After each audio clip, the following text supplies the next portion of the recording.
Aries, you've been working a long time to make a lot of changes. Pluto's been in Capricorn for 15 years. And God Universe is saying you have fought all the things you had to fight. It's now time to go for it when it comes to your career and leadership potential. That means go for it as a parent, go for it as a CEO, go for it in the C-suite. Go for it. Go for your dreams. Launch that candle, make it happen, and don't look back.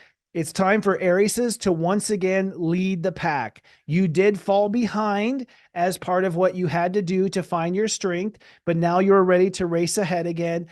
And watch out, world. Arieses will be on the front line of the new era. They're always first to the party, and they usually buckle out a little early or quit.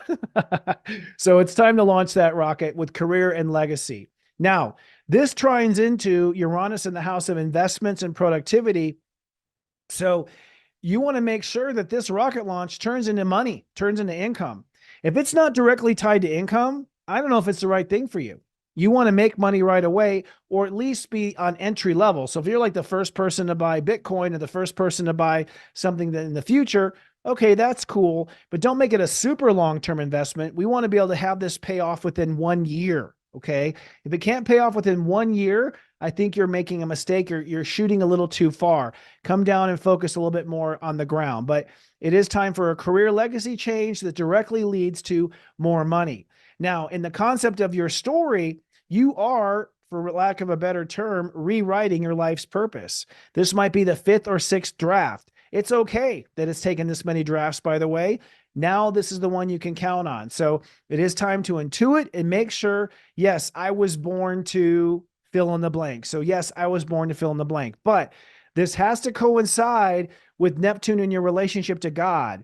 You can't, it's funny. Aries in the past have always been able to ignore God. I'm not saying you did. I'm just saying you do. Okay. You have the ability. You're the one sign that can go pure ego and just go over the wall and attack and like bust through it and not necessarily pay attention to spirit or karma or spiritual consequence. But now you're being told you must consider your spiritual consequence. You must consider your spiritual multi-lifetime perspective, your faith, your spiritual values. They must be reconciled with this life purpose. It cannot just be an idea. It has to be an idea that's backed up by faith. It's serious joy, joy, joy.